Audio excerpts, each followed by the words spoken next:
Okay. Well, everybody, welcome to History Matters, and so does coffee. Uh, Today we're going to discuss um, where are we now?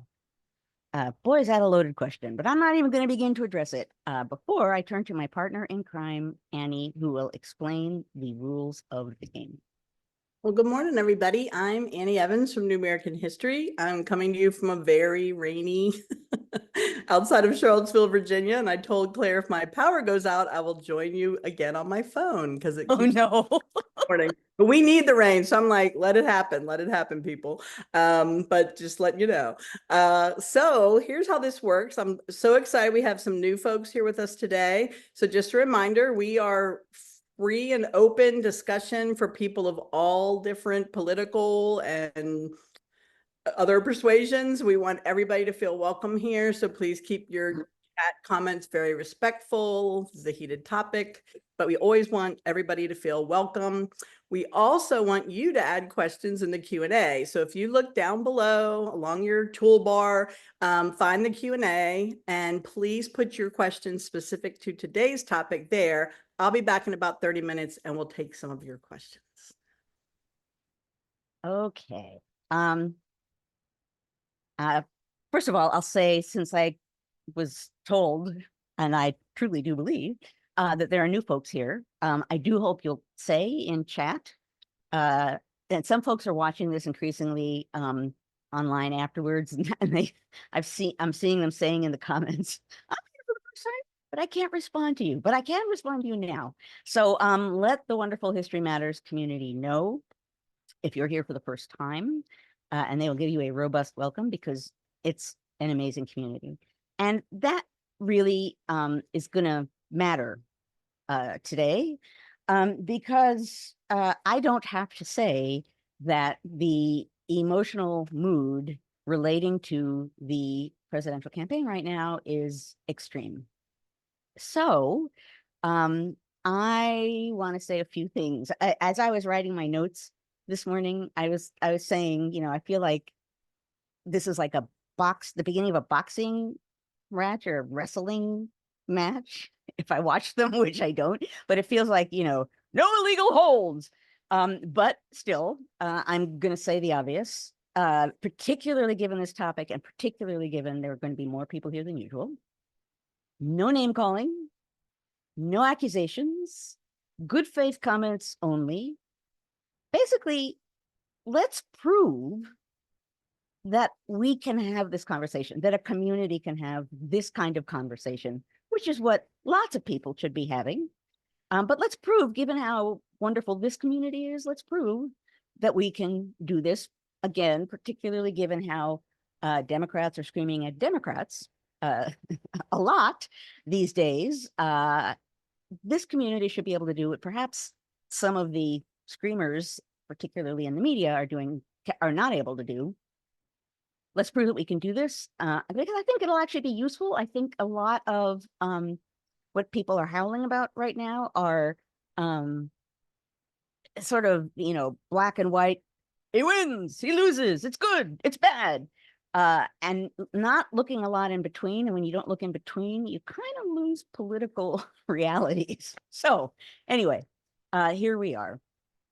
Now, last night's press conference, and as Annie said during the Q&A, everyone can ask questions. There'll be I'm sure, a brisk conversation going in chat. Last night's press conference, I think, went well. The question is, did it go well enough to stem the tide of doubt? President Biden said nothing. Thing's gonna get in the way of some people's, disparaging comments about him. I will say, historically speaking, in the United States, elections are oceans of accusations and rule making and rule breaking and accusations of all kinds and nastiness.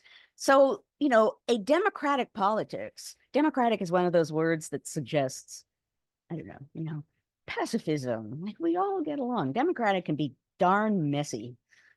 Almost has to be darn messy to a certain degree. And so elections, generally speaking, and particularly fraught elections, call out this kind of behavior. I've talked a lot about the presidential election of 1800, which was a very fraught election, when there was talk of armed resistance to the outcome of that election.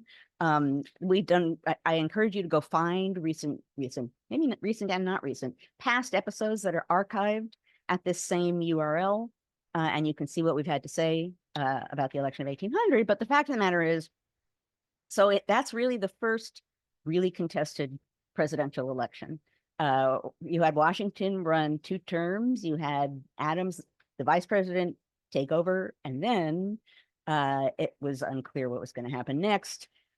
First fraught election, and I've written about this as well as spoken about this. You immediately get from the Federalists, who realize that they are not going to win this election because right now it appears to be that it's going to be between Republican Aaron Burr and Republican Thomas Jefferson. The Federalists begin saying, change the rules, change the rules, change the rules now. I know it seems bad, it seems corrupt, but we have to do it because it's a matter of putting a fanatic in office. We can't allow this to happen. You go on Founders Online, limit the date search to 1799, 1800, the 1800, and just search on the word fanatic. That'll be helpful. You'll get this. So this is what happens during fraught elections. That said, the difference, of course, now is that one of our 2 parties is not committed to democratic norms, has an openly authoritarian vision for the nation. So this is not an election between one democratic vision of the United States versus another. This is, as many people are saying, an election between democracy on the one hand and authoritarianism on the other. And I realize that sounds extreme, and in this case, extreme is true. Now, given that, I almost find it ironic that after me and many other people have been howling ourselves for years, saying, please don't assume everything's going to be okay. Please just look at what is happening among Trump supporters and Trump. Please believe me, it isn't going to be okay. Now we have people really, really willing to see that it's not okay. A lot of the howling is born of that, right? It's born of somehow now people are focusing on, oh my gosh, if we lose, it's Trump and authoritarianism. We can't lose, we can't lose, we can't lose. So some of the screaming is born of fear. A part of me, some little part of me is like, thank you for noticing that this is actually, it's not just rhetoric. It's not exaggeration. This is probably going to be the most consequential election of certainly many of our lifetimes. But fear is driving people to say extreme and sometimes ultimately unnecessary things like the election is lost with Biden. We've already lost. I've seen that more than I'd like to, floating around in a variety of different public platforms, social media, in the press. The election is lost with Biden. We've already lost. No, sorry, folks. We don't know that. We don't know that. And I don't care. I'm going to come back to this in a moment. Saying, but look at the polls is a partial answer here. We don't know how this election is going to come out. It's closer than we would like it to be right now, seemingly. But those comments, it becomes very difficult for me not to respond to people on social media when they're like, well, it's lost. We're out. You don't surrender an election, regardless of what's happening as far as candidates and rules. You don't surrender an election. And you don't do that not only ever, but months ahead in a moment of extreme fluidity. And I'm going to say one of my favorite words, extreme contingency. We really don't know what's coming next, folks. We live in a time of extreme contingency. This is a moment of extreme contingency in a time of extreme contingency. We don't know that anyone has lost or won. So if people are yelling, we've already lost, that's exaggerated. That's not helpful. And it is, in a sense, surrendering in advance. We're going to come back to that and we'll talk about that during the Q&A. That said, so things are fluid, but that said, some deadlines, there are some deadlines do apply. I think that the howling and screaming and fear sometimes encourages people to oversimplify or forget about or do all kinds of interesting things to practical politics, right? So there are all of these suggestions like, let's have a blitz primary. Blitz primary? I'm sorry. I'm just not even going to say anything. Let's have a blitz primary. That goes back to the Federalists in 1800 saying, I don't care, change the rules. But there are rules that need to be followed. And I want to offer a sense of, yes, there are rules. Yes, there are realities, and some of them really matter a lot. On the other hand, this is the United States, which has a federal, small f, federalist system of government, meaning two levels, federalism in America. I want to offer you some examples of where we are now. This is from an article from votebeat.com. I did not look into the deep details of votebeat.com. This is VoteBeat from Pennsylvania. They claim that they are a nonpartisan organization that's looking at elections. Apparently, they also have something called Chalkbeat, obviously, which is about education. So what I'm saying here is not an endorsement or condemning them at all. I just don't know, and I didn't research it. But what I can say, and what I'm going to read you from this article that I read this morning, is just some commentary on the question of, can we change candidates now? Right?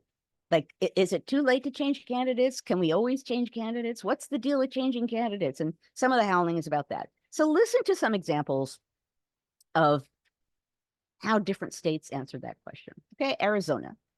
And again, this is from VoteBeat. According to a spokesperson for the Arizona Secretary of State, they can allow a new presidential candidate until August 30th. That's a bipartisan consensus, but the answer varies by county. Maricopa County, for example, needs ballots to be finalized by October 22nd. So on the one hand, it's well into August that they can change ballots. On the other hand, you can't make a general rule about that because it varies county by county. Michigan, a spokesperson for the Secretary of State's office said, names on the ballots are those chosen by party conventions. And this step must be done no later than 60 days before the election, so ballots can be delivered to military and overseas civilians 45 days before the election. The state requires electors to cast their ballots for president and vice president appearing on the Michigan ballot. If you don't vote for the people on the ballot, then you're disqualified and replaced with a different elector. Pennsylvania, a spokesperson for the Secretary of State said Pennsylvania doesn't have a lot of legal restrictions on when presidential candidates are finalized for the ballot, but there are time limits. The state's election calendar shows it has to notify counties of the named candidates no later than August 27th. Military ballots would go out shortly thereafter. The deadline for printing and sending mail ballots to voters who requested them is October 22nd, and electors can cast votes for people beside the nominee. Last but not, oh no, two more. Texas. In Texas, counties manage the printing of their own ballots and include the names of the candidates given to them by the Secretary of State. That office usually sends those names in August after the conventions, and the conventions matter here, actually, that the conventions being moments when a candidate is formally endorsed matters. Military ballots go out on September 21st and have to be printed days before that. Lots and lots and lots of details. In a 2023 update to Texas's election code, electors have to sign an oath that they will vote for the chosen candidate. And if they don't, then they are replaced. If they won't take the oath, they are replaced. Last but not least, Wisconsin. State law requires electors to cast their ballots for the candidate of the party that nominated them, unless that candidate is dead. So in our case, names can be certified by the Wisconsin Elections Commission no later than 5:00 p.m. on Tuesday, September 3rd. Ballots are distributed to municipal clerks on September 18th. Now, you don't have to remember all the details I just gave you there. The point of all of that is, yay, federalism. I mean, so the simple question of, can we change the ballots, has no simple answer. The conventions matter, as some of those answers suggested, that when you've had a convention and they've chosen a candidate, that actually matters. I think it's easy to forget that fact because conventions always seem to be, and the way that they are covered is big parties of people saying, yay, us. But actually, the decisions made at those conventions matter. And here's one example in some states where that really matters a lot. So what I'm saying in part is there's endless nuance here. Saying we've already lost is irresponsible and actually helping the Trump team. Saying what we can or can't do is complicated, to say the least, but we certainly don't know that we've won or lost right now, period. And if someone is telling you we've lost, we will lose with Biden, we already have lost, we don't know that. We simply don't. I'm not saying that we will win with Biden. We could. We don't know that. And we certainly won't if people are howling against each other and not coming together to actually unite behind a candidate. Too much reliance on polls, and a lot of the people here who are saying we've lost, when push comes to shove, and I've asked a few of those people, you know, based on data, we've already lost with Biden. And I asked what data, I didn't yet get a response. But if you're only relying on polls, if that's your data, we've already lost with Biden, polls say, if you're only relying on polls, that's horse race politics. That's like, in the race, so-and-so is at 62%, so-and-so is at 61%. Useful, informative data, not the be-all end-all of deciding how elections go. And we certainly know that from recent American politics. All of the surprises after the polls have announced one thing. Polls are useful. Polls tell you things. Polls don't determine things. So too much reliance on polls becomes horse race politics. However, too much screaming about the stakes becomes unrealistic politics. That gets us back to blitz primaries, right? If you're just saying, the stakes are high, we have to immediately do a drastic thing right now, that's not helpful. The stakes are very high. Don't misunderstand me here, folks. They are. And I've been saying that for years, increasingly loudly over time. They are. Realizing that and acting on that knowledge and realizing that and moving into panic are two different things. We need to be smart right now. We need to be savvy. We need to be thoughtful. We need to think about possibilities. We need to not say, oh, well, we've already lost if we pick Biden as the candidate. To say that things are fluid right now is a vast understatement. At some point, we have to come together and support a candidate. Now, Biden has said it is him. This does not mean we have lost. However, people keep insisting that. They're helping spread that message. If you keep saying we've lost with Biden, you're helping Team Trump. There are ways of saying, I think or we can find a different candidate. We should find a different candidate. We should consider possibilities than saying we lose with Biden. We honestly don't know that. And I don't care how many polls tell you that. We don't know that. Polls are suggestive. Polls are important. But as I've said countless times here, folks, you don't surrender in advance. And that's what all these people are doing. Of course, and here's sort of the ultimate thing here, all of the people howling in one way or another, we're on the same side. Right? That's one of the things about this moment, right? We all want a Democratic candidate to win. We all want to defeat former President Trump, right? That's where we are. But if you're saying we've already lost, as some people are, you are not helping our team, you're helping that team, no matter how much your intentions are pure and democratic, small one, capital T, actually, in that case. No matter how good your intentions, you don't make that announcement. You don't buy into that announcement before an election. You simply don't. It's not useful. The howling Democrat versus Democrat right now, it's not as though Democrats have not in the past, not to sneeze, folks, haven't been really good at banging up against each other and disagreeing about things, right? That's the downside of being a party that encourages tolerance and openness to all, is that sometimes you just bang up against people. Sneeze again. Hang on. As my mother would say, you're sneezing on the truth. So the Democrats are good at this sort of thing. But there comes a moment when you have to stop this sort of thing. And we could talk about this. I'm going to stop in a minute because I want to be sure there's plenty of time for questions. A big question here, or something that certainly has caught the attention of many, including me, is where the howling is coming from. So there's a lot of high-level media folk who are leading the way with the "we've already lost" language. Biden's got to go. You may believe that he has to go. That's fine. To believe that we've lost if we stay with him, not as fine. You can say, I don't think he's the best candidate.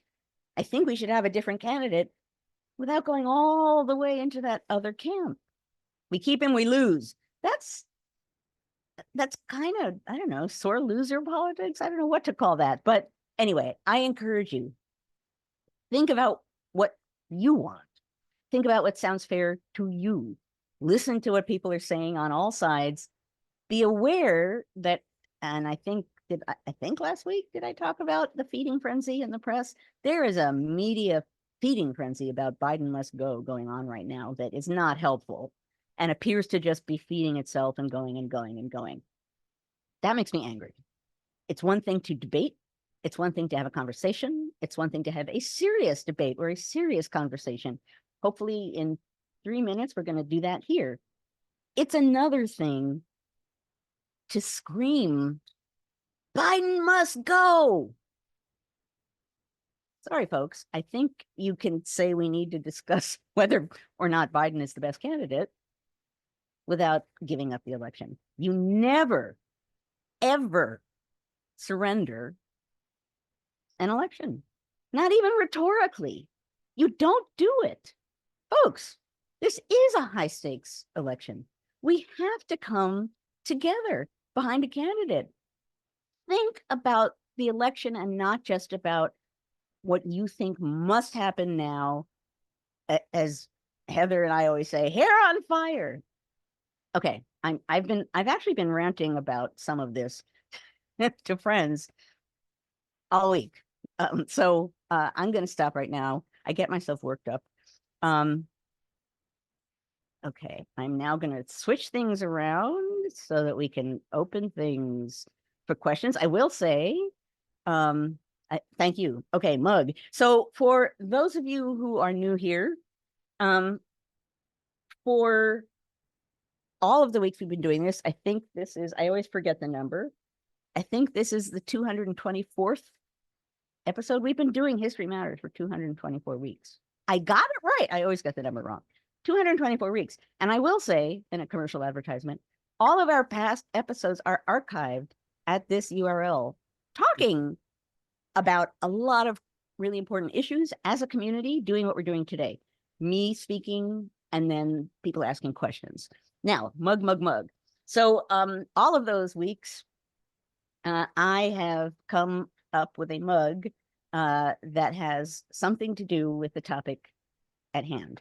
I do not have 224 mugs, but it's and the community here has been so wonderfully understanding when I stretch the bounds of the credible with the mug relationships. But this one I think actually works really well.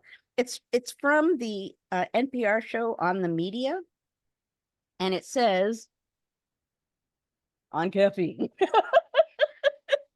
And to me, that's just the mood right now, the caffeine jitters. And I think probably a lot of us are on caffeine. I certainly have been on caffeine in a variety of different ways or feeling like it for a stretch of time here. So, okay, I will stop. I'm going to open chat so I can see what people are saying. I can just imagine. I There's turn off. 18 questions. Okay, I turn off chat when I'm talking because otherwise I'm going to want to engage. Yeah. But let's open the conversation. Okay. All right. Frida is with us from Erie, Pennsylvania. Hi, Frida. She says, I read that Trump was talking off camera and off mic during the debate while Biden was talking. Can anyone confirm if that's true? Because wasn't that one of the rules that they... So I didn't hear that. And I didn't catch any live type chatter, Frida. I didn't hear or see that, but I actually have no information on that. You're right. You're supposed to, say your piece and then shut up.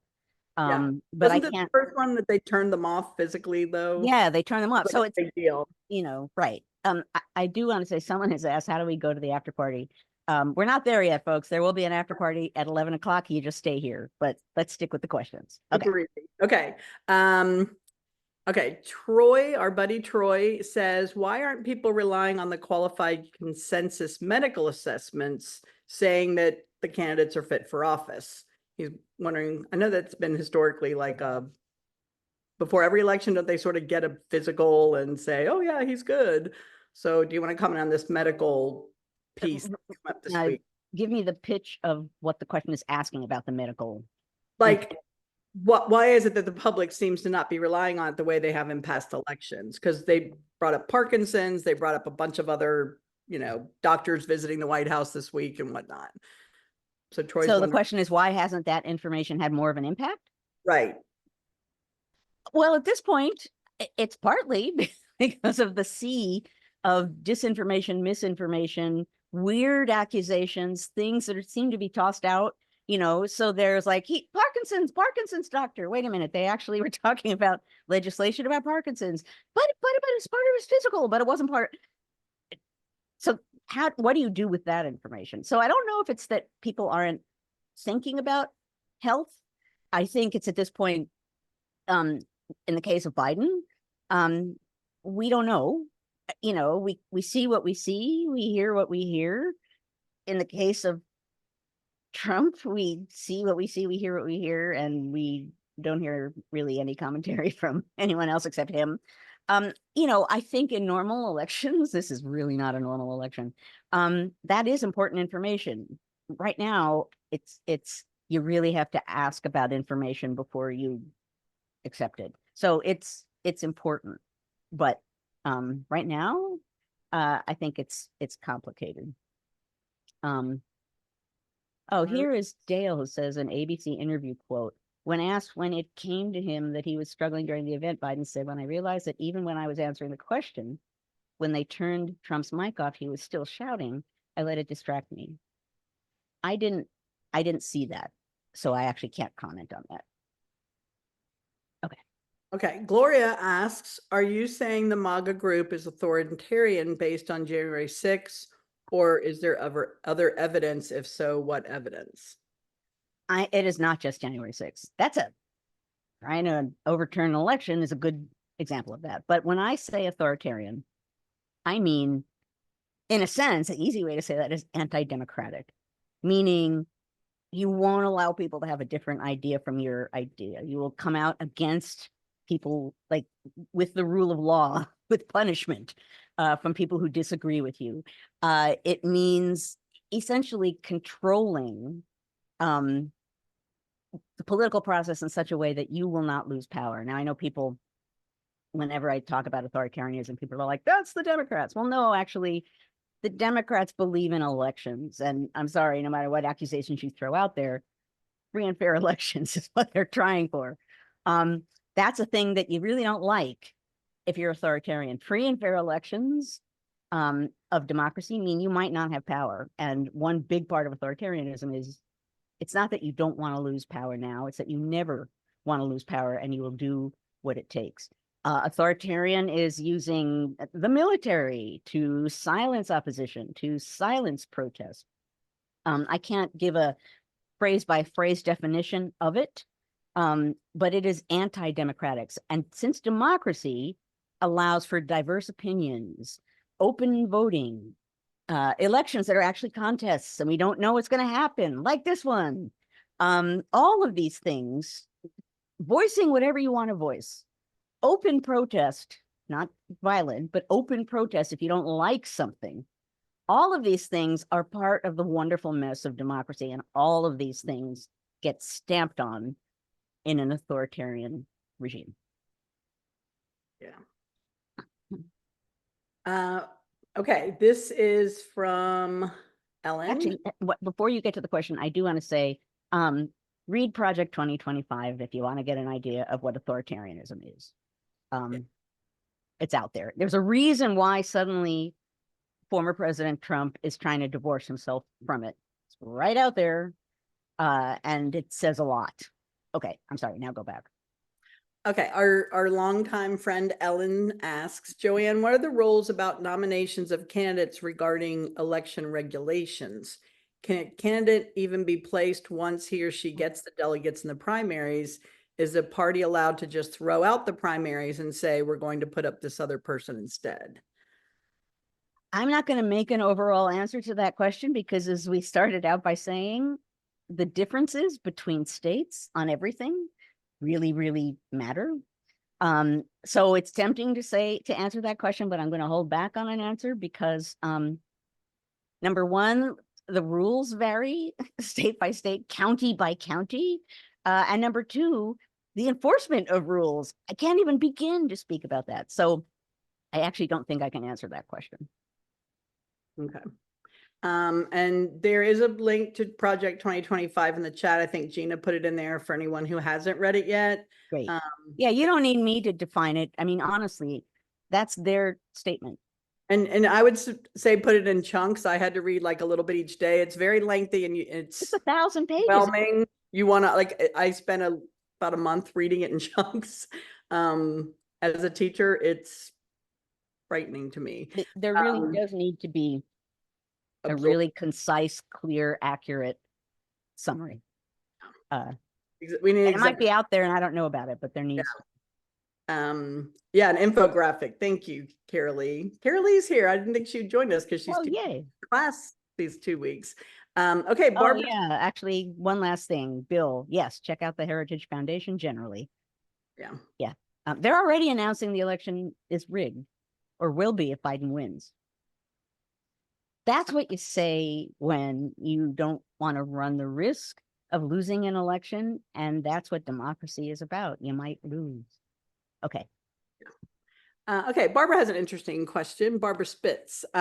Joanne, would you consider internet discussions like these and similar exchanges on social media to be the equivalent of in-person political discussions in the 1800s?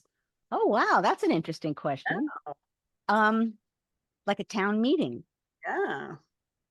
It's interesting. Well, interesting question. I mean, on the one hand, the similarity is that it's a group of people coming together and having a discussion.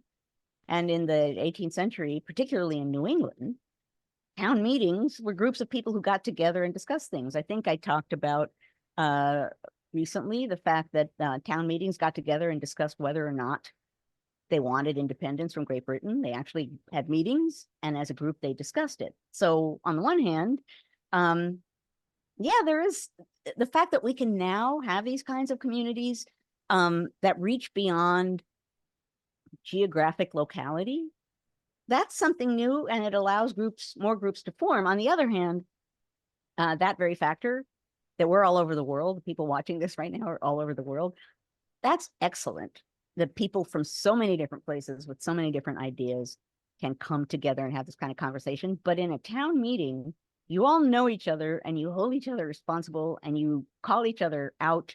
And the groupness, a different kind of communityness than ours, has an impact that might be different from, this would be an interesting political science study, than our community, which is as wonderful as it is and as devoted as it is. And as much as I know so many of you at this point, still is somewhat anonymous.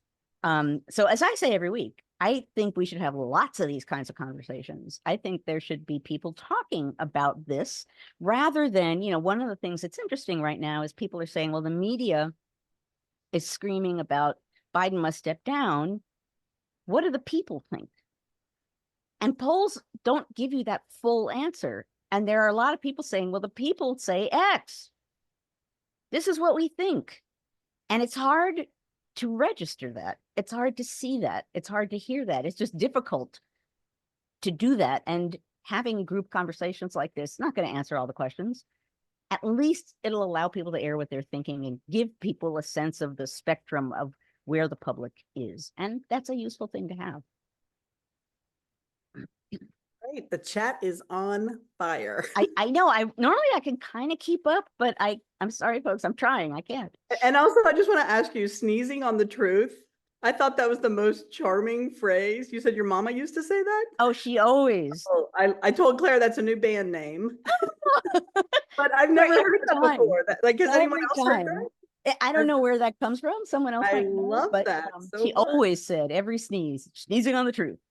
Yep. So Emma, who is now titling herself Emma the Tour Guide in chat, just for me and you, Joanne. Remember Emma the Tour Guide? I love that she's labeling herself that way. Emma the Tour Guide. Yes, Emma asked about our Slack group. So if anyone is new, we have a Slack group. You can just type Slack in all caps so that I will see it.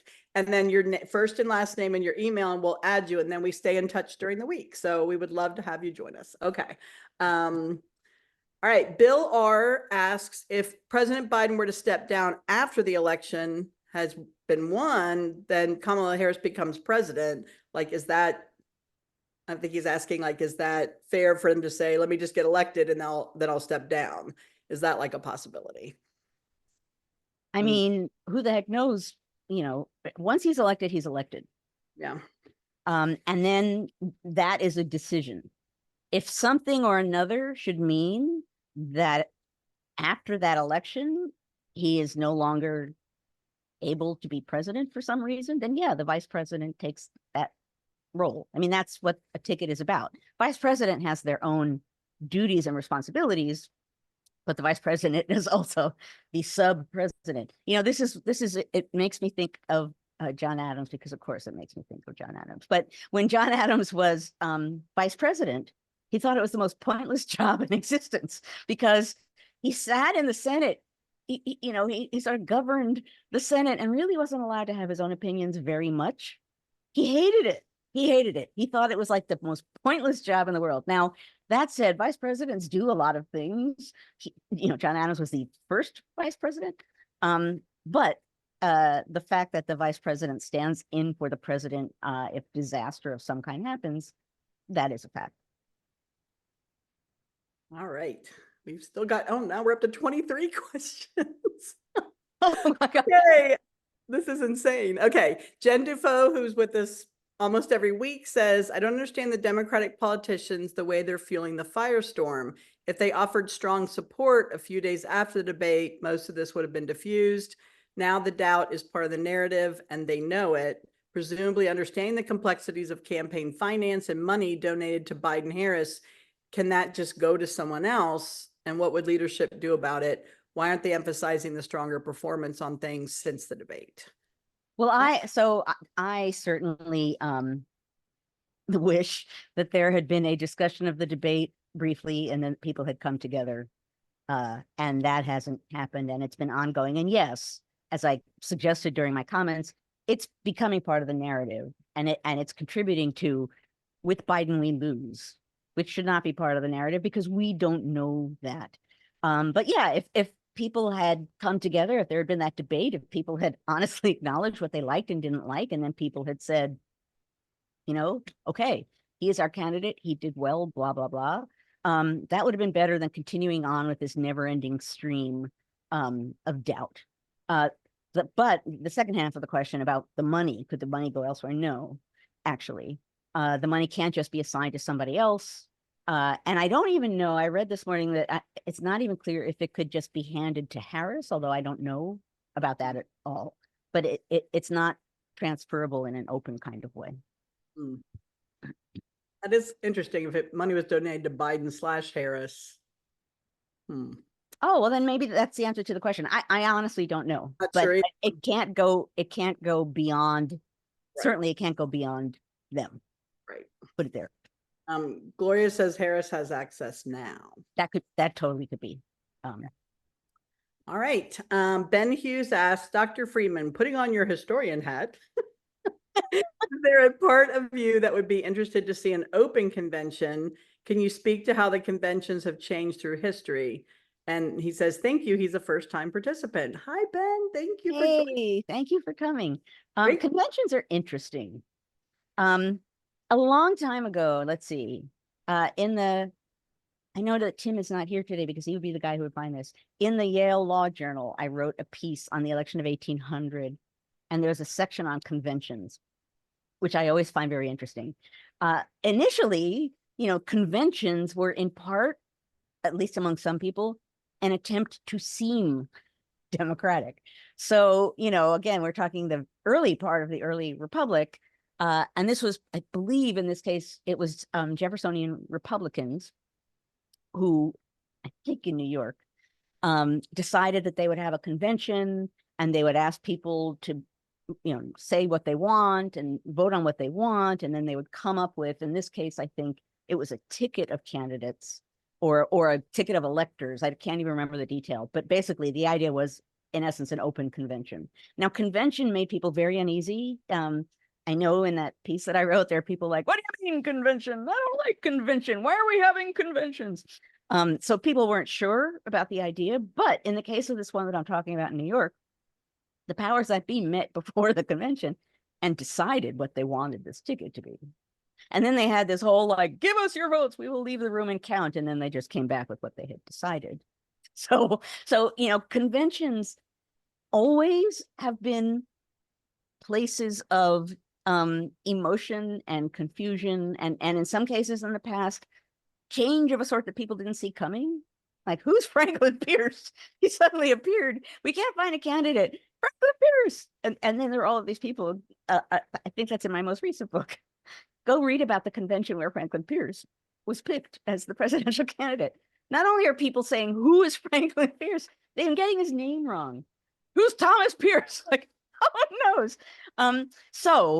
knows. Conventions are always places of something happens at elections. The question about how open they are, there would be an interesting, and probably is interesting, political science studies that would talk about the like degrees and data and facts. That sort of information I don't have at my fingertips, but with my historian hat on, I can say that conventions are, I know I need a historian hat now, conventions are places where things happen. Sometimes they're places where there's just an assumption that gets endorsed. Sometimes they're places where things are actually decided, not always in a good way, that causes a little bit of pandemonium. But they matter, and they have always mattered. An important thing, the obvious, but I'll say it, is that conventions are about publicizing a message, a vision for the nation, and a candidate, right? They're also very deliberate moments when it's a public statement that's calling for people to come into the circle. And that matters a lot too. So Miriam makes hats and costumes, so maybe we can get her to during the after party, I'm going to have a comment. She comment. makes my fascinator with maps on it. During the after party, I'm going to have a comment on that, and I hope Francesca is here because she will appreciate it. She was. I hope she's still here. Okay. That was such a cool question, Ben. It was a great question. Yeah. And Okay. I'll finish by repeating what I said, but I find conventions so fascinating because they're not always chaotic, but how do I want to put it? There are moments of creative politics, and as a political historian, always interesting. Okay. Yeah. And I remember the last election, my nieces all came. They called me and said, "Can we come to your house to watch the convention because we want to watch a woman get nominated for vice president?" And I was like, "Wow." That was kind of an awesome weekend. Okay, Gina asks, can you expand a little more on how the news media has had an impact on elections historically?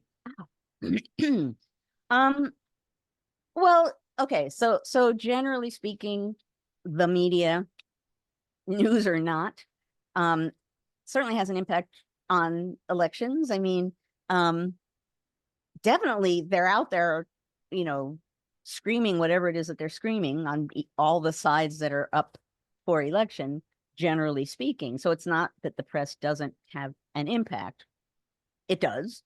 There's a reason why things become so heated in the press the closer you get to an election, because, you know, to some degree you are reaching more people and spreading, as someone used the word narrative earlier, I like that word, spreading narrative. What strikes me about this moment, and it's not necessarily unique in American history, but it's so extreme right now, is so many major media press outlets just saying, dump Biden. If we keep him, we lost. Bang. That surprises me. And it's not that someone can't say that, they can, but they've been yelling it for a long time, but particularly since the debate. That's it. We're done. Dump him. Dump him. Um, it makes me angry. It makes me angry because they have a louder shout, and so more people are going to hear that message.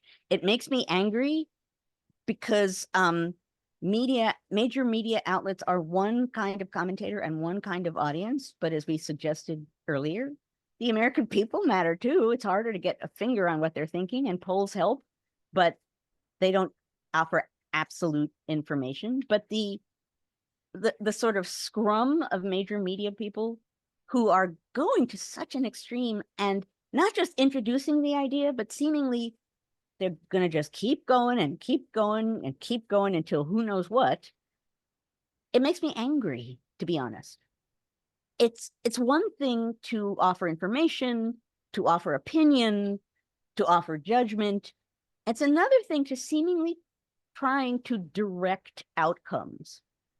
And to get back to the question, sure, the press, historically speaking, has tried to direct outcomes. But at this particular moment, that appears to be in hyperdrive. And it makes me angry. It makes me angry. And, you know, I don't know if the response to this push, seeming push by the media, is going to be to make Americans say, you know what, I don't like being pushed. Like, I'm sticking with Biden. I don't know. It could. But the scrum of Biden opposition, to an extreme, to such an extreme degree that everyone can kind of see it, right? And I'm not going out on a limb to say that the degree to which, for example, in some key major newspapers, 192 Biden has to go now articles, many of them on the front page, and I'm not even going to get into the other half of that, which is why is nobody mentioning like Donald Trump's like real, you know, the problems with him being president, because they're pretty substantial. I'll pause. Yeah, I'll pause there. All right. Our good friend Deb asks, among politicians, a lot of the voices for Biden not running again seem to be coming from Democratic members of the House in swing districts, otherwise vulnerable. Do you think that is playing into this somehow significantly? Well, you know, I I don't know what to think about that. So there's like a little sort of dribble of Democratic members of Congress saying, I don't know, I think maybe we shouldn't go with Biden. I think now we're at 18, maybe. Is it members of Congress who have said that they're not with him anymore. What does that mean? It's hard to say. It means something that they're coming forward. It's also 18 out of many, many, many, many, many, many people. I don't know what even to say about that. It's part of it, certainly. The fact that there are actual Democrats in power that are saying something like that, that's important. Not determinative yet, but important to consider. I want so badly, and it's part of why I wanted to talk about this morning. I want so badly for people to just come together and talk about this and use actual data that you can get and acknowledge that some of the data isn't there or doesn't answer our questions. Just have a discussion and then, make some decisions together about something. It's so supremely frustrating what's going on right now. And it's a little crazy making, or certainly for me, it is, in addition to making me angry. Yeah. All right. It is, we've still got 22 questions because people keep adding them even when we take them off the plate. All right. Emma, the tour guide, asks, the disconnect between Biden's responses during the press and the analysis that follow is infuriating. How do we fight back? Repeat the first half of the question. I missed that. The disconnect between Biden's responses and the pressure and analysis that followed is infuriating, she says. How do we fight back?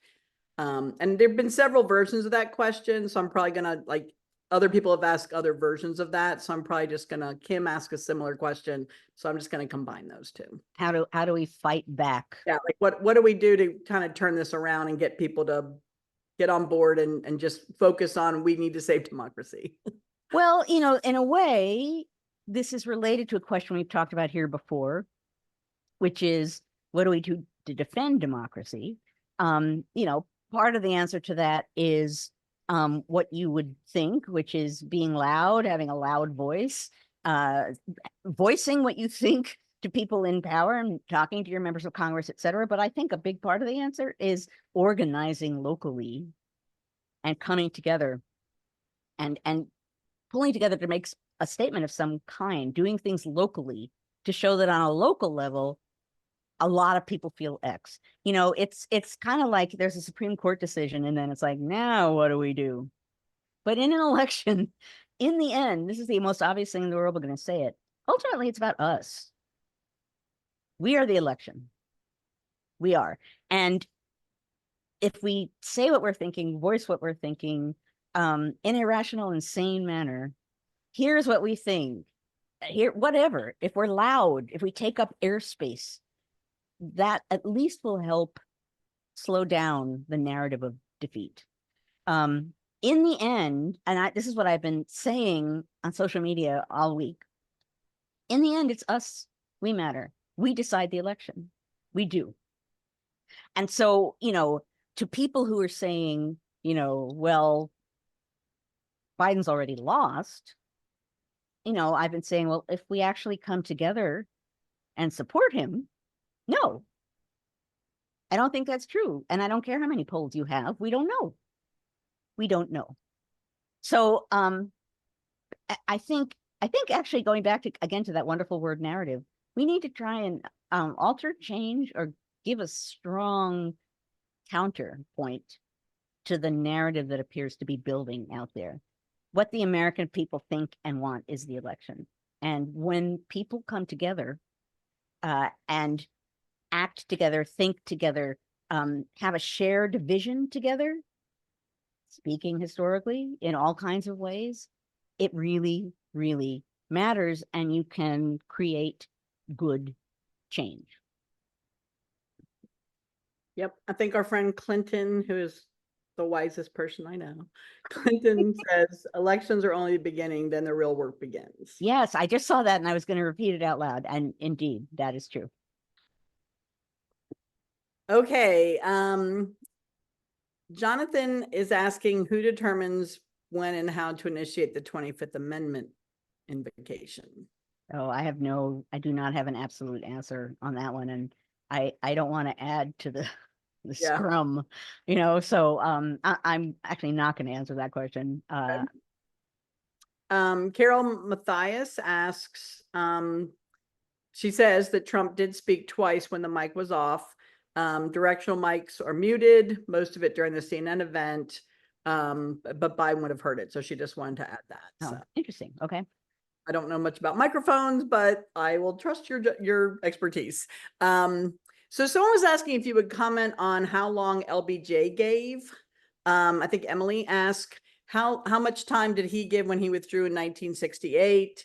And how much time was the party given notice to replace him on the ballot?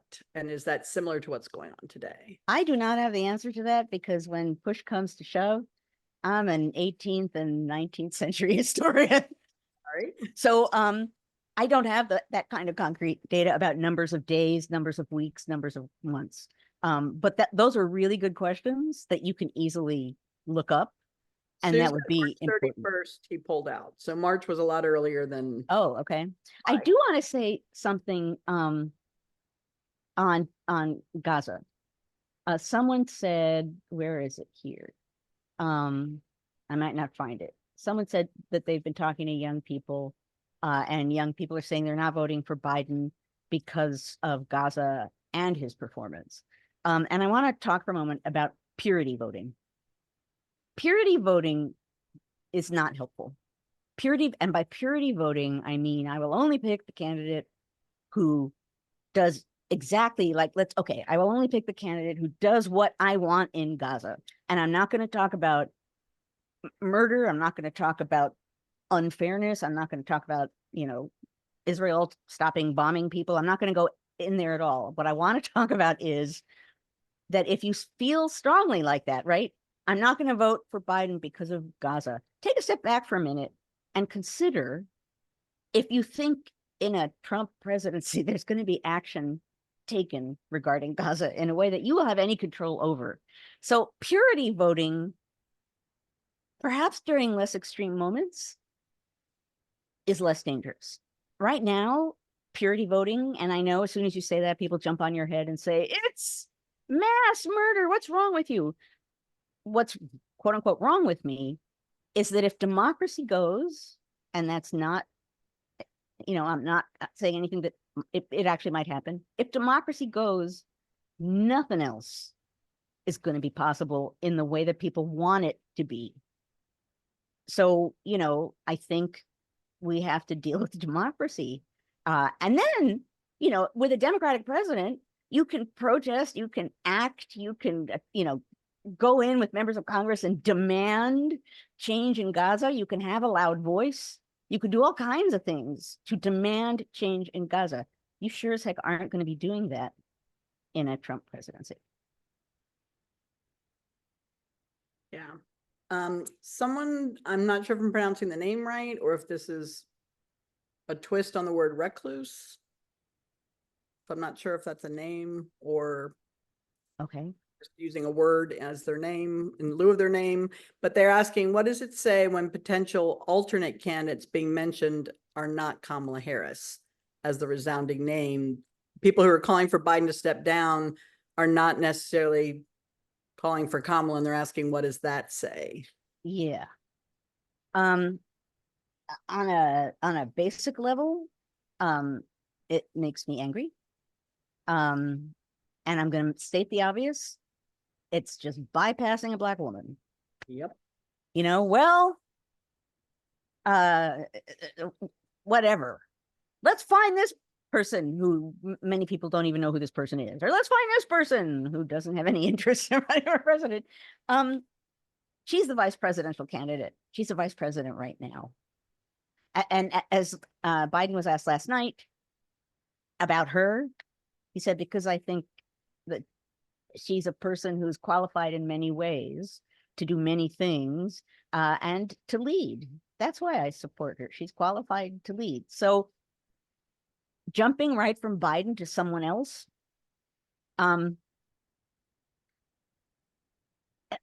maybe it makes me really angry, but I'll just stop at saying, basically pushing, you know, a Black woman, a person of color who's a woman, out of the way, and not even considering discussing in a serious way, just saying, well, not that.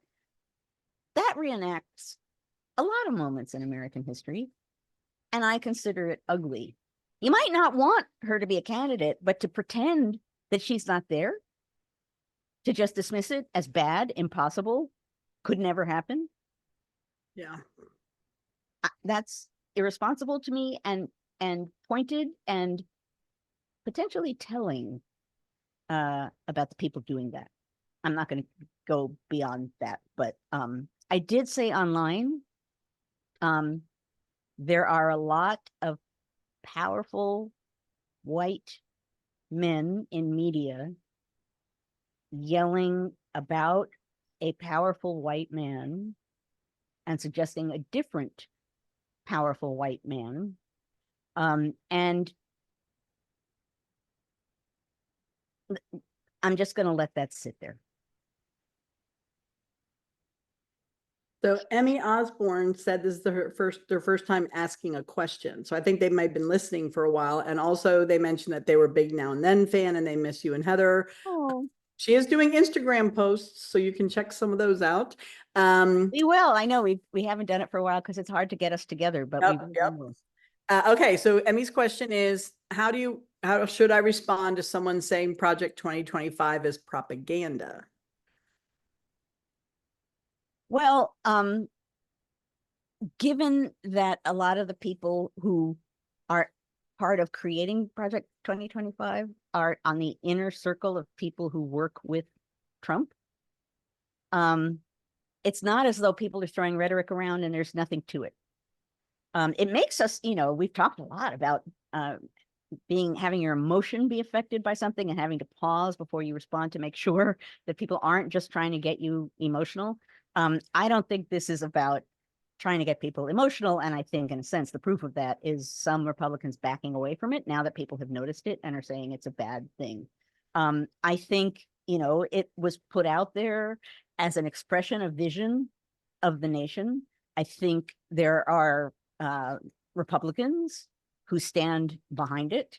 I think we will see already. I think the Heritage Foundation already has like flags up at the Republican convention saying welcome. So I think it's too grounded in political realities to dismiss as just rhetoric or just propaganda.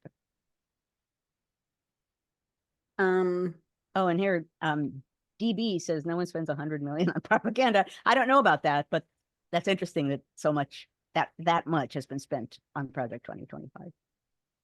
Yeah, a lot of money, could have fed a lot of people, could have housed a lot of people, could have saved a lot of the environment. Just saying, that's a lot of money. Good. All right. Frida asked, did Harrison die shortly after being elected? I only mentioned that it makes sense for a candidate not to ridiculously exhaust themselves during the campaign. So she's asking, are they working themselves like to exhaustion? Repeat the question again. She's asking about Harrison dying shortly after the election, and she's wondering, does it make sense for a candidate not to ridiculously exhaust themselves during the campaign?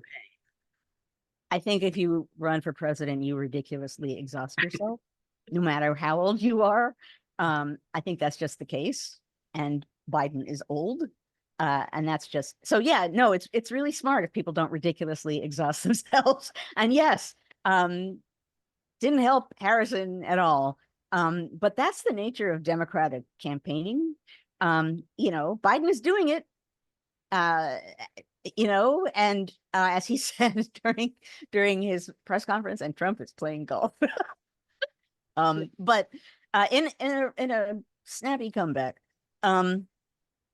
So yeah, it makes a lot of sense to say that it shouldn't happen. But that's kind of what, at least in modern politics, semi-modern politics, appears to be what must be done, given the need to appeal to a broad public to have a successful small d Democratic politics. Someone said something and I was gonna, oh, I just wanted to acknowledge, I think it was Linda who said she's not excited about Harris and it isn't about race or gender. And I just wanted to say that's valid. I'm not saying that if you don't like Harris, it means you're racist and you know, misogynistic as well. Can have reasons for not wanting Harris. I'm not saying that that's the case. But I am saying that for some people, it's a knee-jerk expression of those two things. All right. Gosh, we still have 11 questions. Oh boy, we can go a little 8 further. minutes after. Okay. Susan Chambliss asked, don't conventions or aren't they supposed to establish party platforms? The exception in 2020, the Republican convention did not have a platform. So she's wondering if you can comment on that. That was shocking.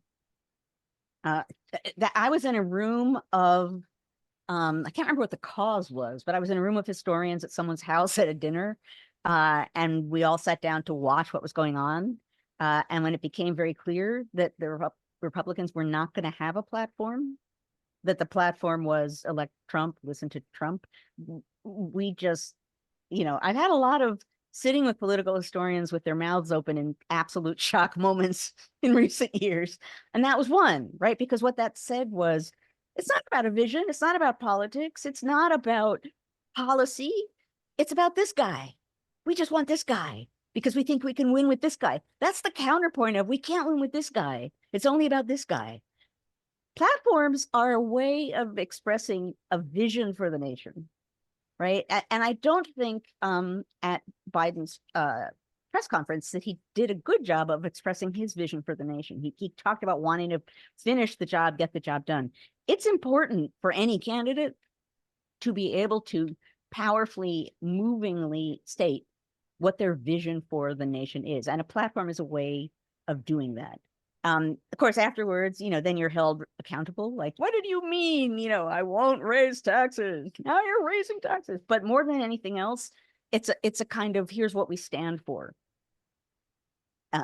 So it's important as a, again, in a democratic small d politics. If you don't have a platform, if all you're saying is we just like this guy, whatever, that's like, I can't even just say that's irresponsible. That was stunningly, I don't even know the word. I want to say undemocratic, but they're free to do that in a democracy. That was just so stunningly clear on the fact that at that point, what that party was about is we like this guy. He's powerful and people seem to like him. We're going with that. That's quite a statement. Yeah, we don't, policy, foreign policy. What's he going to do with the nation? What is he? We don't know. We're not going to talk about it. That I still, so many moments in the recent past that, I'm like, I'll never get over it. That was one. We are 11 minutes past. Oh. Okay. So, but this might be a record. So I know I said this last time and then so much happened. I didn't go back. Claire, would you do what I always ask there's so many questions still, is send the questions along.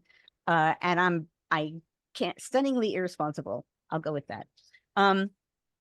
Sending the questions to me, and then next week we can continue this in one way because this isn't going to stop. Whatever we're looking at now, it's not going to stop, right? There'll be more things to talk about, but it will all be about whatever narrative people are pushing. So let's have, where are we now? What is the narrative part 2 next week? And then we can have some time for the after party. Right now we're, and I'll explain what that is for folks who are here and who are new. So, oh yeah, no, actually, there was a video of a woman who said that discussion about a platform was shut down. I did see that video in was Michigan.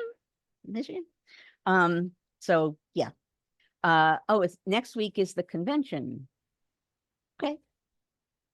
We'll have a lot to talk about, but I'll go back. Sometimes when I get sent the questions, they're a version of what we've answered, and so I actually don't pull them forward, but I'll see if I can combine them together. Okay, so what's going to happen now, at least for a little bit here?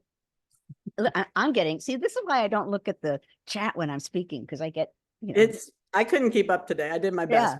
So now what we're going to do is go to the after party. And Emily asked, what was their mug? Yes, there was, on caffeine from On the Media, NPR.